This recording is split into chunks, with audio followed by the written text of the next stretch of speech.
बेटियां तो अनमोल होती ही। शादी की पहली रात की पति ने यह फैसला किया कि जब वह कमरे में पहुंच जाए तो फिर दरवाज़ा नहीं खोलेंगे, चाहे कोई भी आ जाए। अभी दरवाजे बंद किए हुए थोड़ी ही देर हुई थी कि दूल्हे के माता पिता कमरे के बाहर पहुंचे ताकि अपने बेटे और बहू को आशीर्वाद दे सके। दरवाज़ा खटखटाया और कहा कि हम दूल्हे के माता पिता हैं। दूल्हा दुल्हन ने एक दूसरे की तरफ देखा। दूल्हा तो दरवाज़ा खोलना चाहता था, लेकिन उसे अपना फैसला याद आया और उसने दरवाज़ा नहीं खोला। उसके माता पिता वहाँ से लौट गए। अभी कुछ देर ही हुई थी कि दुल्हन के माता पिता भी दूल्हे के घर पहुँचे ताकि वह भी उन्हें आशीर्वाद दे सके। एक बार फिर कमरे के दरवाज़ा खटखटाया और बताया गया कि दुल्हन के माता पिता आए हैं।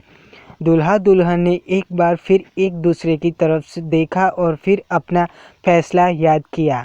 फैसला तो हो चुका था, लेकिन दुल्हन की आंखों में आंसू आ गए और उसने अपने पति से कहा, मैं अपने माता पिता के साथ ऐसा नहीं कर सकती, और उसने दरवाज़ा खोल दिया। पति ने सब कुछ देखा मगर दुल्हन से कुछ ना कहा और खामोश रहा। इस बात को बरसों बीत गए। उनके यहाँ 2 बेटों के बाद तीसरी बेटी पैदा हुई।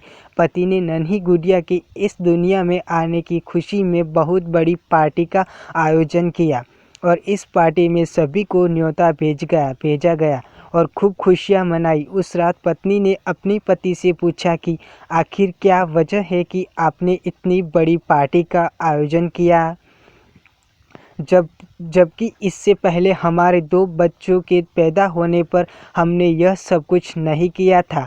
पति मुस्कुराया और बोला, मैंने बेटी के आने की खुशी पर पार्टी इसलिए रखी थी क्योंकि यह वह है जो मेरे लिए दरवाज़ा खोलेगी।